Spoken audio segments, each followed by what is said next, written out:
Diascofoot, le miroir du football de la diaspora congolaise.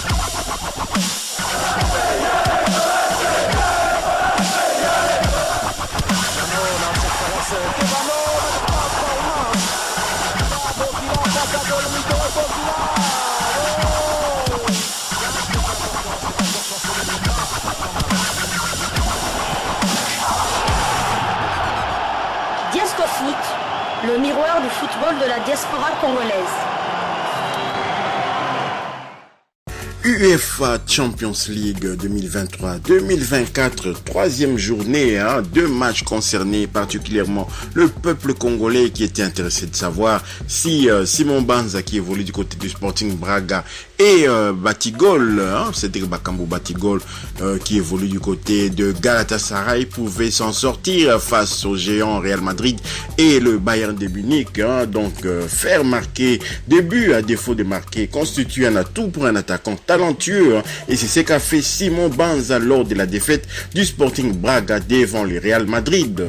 Pris dans un étau par la défense du Real Madrid composée du duo Rudiger et Nacho dans la paire axiale et de deux latéraux, Carvajal et Fran Garcia, avec un Kamavinga à la porte de la défense jouant le rôle d'essuie-glace au moment où son équipe était menée au marquoir. L'international congolais Simon Banza a fait parler son génie en offrant une passe décisive à Alvaro Diallo pour la réduction du score à la 63e minute de jeu. Les deux buts de l'équipe espagnole étaient marqués à la 16e minute et à la 61e minute de jeu de la partie, respectivement par Rodrigo, le Brésilien, et Bellingham, l'international anglais. Donc voilà, Simon Banza sort quand même avec les honneurs. Cette toucher de balle pour accorder cet assist à Diallo était somptueux quand même. Il n'a pas laissé le temps aux défenseurs de réagir, et Diallo, vraiment d'un mètre tir bien placé, avait mis le ballon hors de portée du gardien de but. Félicitations donc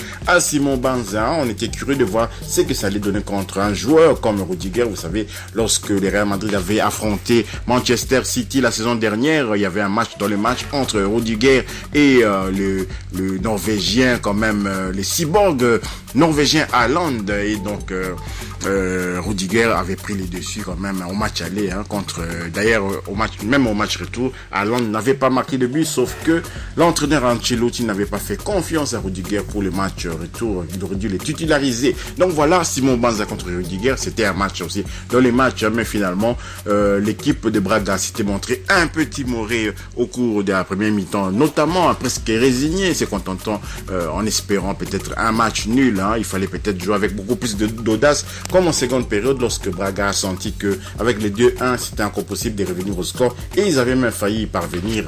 Il était peut-être l'arbitrage de Oliver, l'arbitre anglais, qui quelque part aussi était légèrement favorisé légèrement les Real de Madrid, mais cela ne justifie pas cette défaite, cela ne justifie pas la défaite de Braga. Même toutefois, nous en tant que Congolais, et on était vraiment curieux, même les Congolais qui supportent les Real Madrid étaient un peu curieux de voir ce que ça allait donner si Simon Banza allait parvenir à marquer. Je suis même convaincu que si Simon Banza avait marqué le but, les Congolais supporters du Real Madrid allaient quand même exulter. Bon, voilà. Maintenant, nous allons parler de la deuxième rencontre qui avait opposé Galatasaray à domicile contre le Bayern de Munich.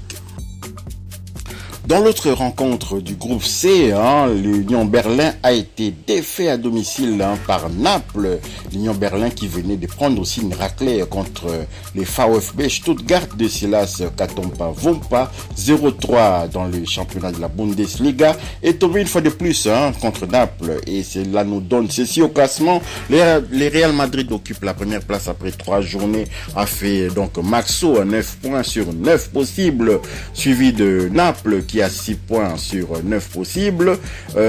En troisième position arrive le Sporting Club de Braga qui a 3 points, qui avait gagné quand même les 3 points. Je suppose que c'était contre l'Union de Berlin. Et en dernière position, l'Union de Berlin a 0 points. Le Sporting Braga peut encore espérer jouer l'Europa League, être reversé dans l'Europa League en cas justement de la 3e place, si cette formation conserve la 3e place. Mais il est toujours possible d'atteindre la 2e place, parce que Naples n'est qu'à 2 points et puis Naples doit encore se continuer le Real Madrid, ce qui ne sera pas évident.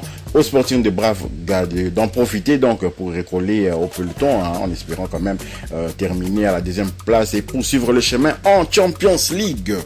Il y avait, comme je le disais, un deuxième match qui intéressait le peuple congolais pour cette troisième journée de la Champions League 2023-2024. C'était le match Galatasaray opposé au Bayern de Munich du côté d'Istanbul. Le miracle n'a pas eu lieu. Le Galatasaray a été défait à domicile 1-3. Kingsley Coman avait ouvert la marque à la 8e minute de jeu sur une passe de Leroy Sané. Ensuite, Mario Icardi, comme à son habitude, avait égalisé sur penalty. C'est lui le tireur des pénaltys attitrés de cette formation. Il occupe le poste d'avant-centre, seul en pointe dans les schémas tactiques du coach. Il avait égalisé donc à la 30e minute de jeu. Ensuite, il y a eu le 1-2 de Harry Kane. Harry Kane à la 73e minute de jeu. Et Moussiala est arrivé à la 79e minute de jeu pour conclure vraiment, tuer ce match définitivement. Et donc, la formation de Galatasaray a été battue à domicile par le Bayern de Munich, ce qui donne ceci au classement. Premier Bayern de Munich avec 9 points. Donc le Bayern fait maxo, suivi de Galatasaray, fort heureusement, qui a 4 points pour 3 matchs joués. Et puis Manchester United avec 3 points, a gagné quand même contre Copenhague. C'était les deux équipes qui occupaient les deux dernières places au classement avant cette journée. Manchester United est venu à bout quand même de Copenhague par 1-0 et ils occupent la 3e place. Copenhague ferme la marche, donc la lanterne rouge de ce groupe, avec un petit point. Donc voilà, Galatasaray défait à domicile. Cédric Bakambu dans tout ça, il est resté sur le banc de touche. Il n'a même pas joué donc une seule seconde. Nous sommes vraiment déçus. Batigol avait renoncé à son contrat juteux du côté du golf pour revenir en Europe jouer sur la scène européenne. Malheureusement, cela ne marche pas. Mario Icardi n'arrête pas de marquer. Il marque à chaque rencontre, même lorsque sa formation perd, comme hier contre le Bayern de Munich sur la scène européenne. Mario Icardi était encore le buteur de son équipe. Donc voilà, il doit prendre son mal en patience. Notre Batigol international, tant qu'il marque pour la RDC, nous serons toujours satisfaits, mais on aimerait quand même qu'il soit en forme lors de la CAN 2023. C'est au mois de janvier, on a encore le temps. Vous savez que dans la double confrontation, dans les 2 matchs que nous allons avoir au mois de novembre, Batigol aura l'opportunité de jouer. Voilà donc tout ce qu'on pouvait donner concernant quand même la journée d'hier, mardi en Champions League. C'était le 24 octobre 2023. Aujourd'hui, il y a d'autres matchs encore qui vont impliquer peut-être de quelques Congolais de la diaspora. On va vous donner les résultats progressivement. Si vous avez aimé ce numéro de Diasco Foot, le miroir du football de la diaspora congolaise, concernant quand même l'UEFA Champions League, où on avait 2 Congolais qui étaient en lice hier mardi.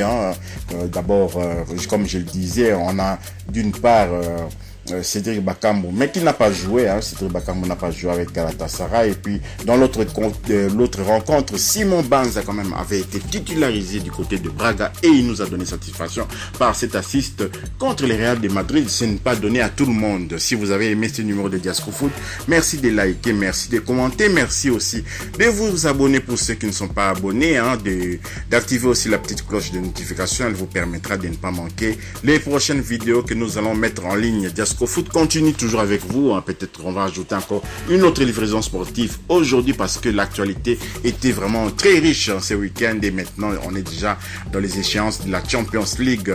Portez-vous bien. Diasco Foot vous dit au revoir et à bientôt.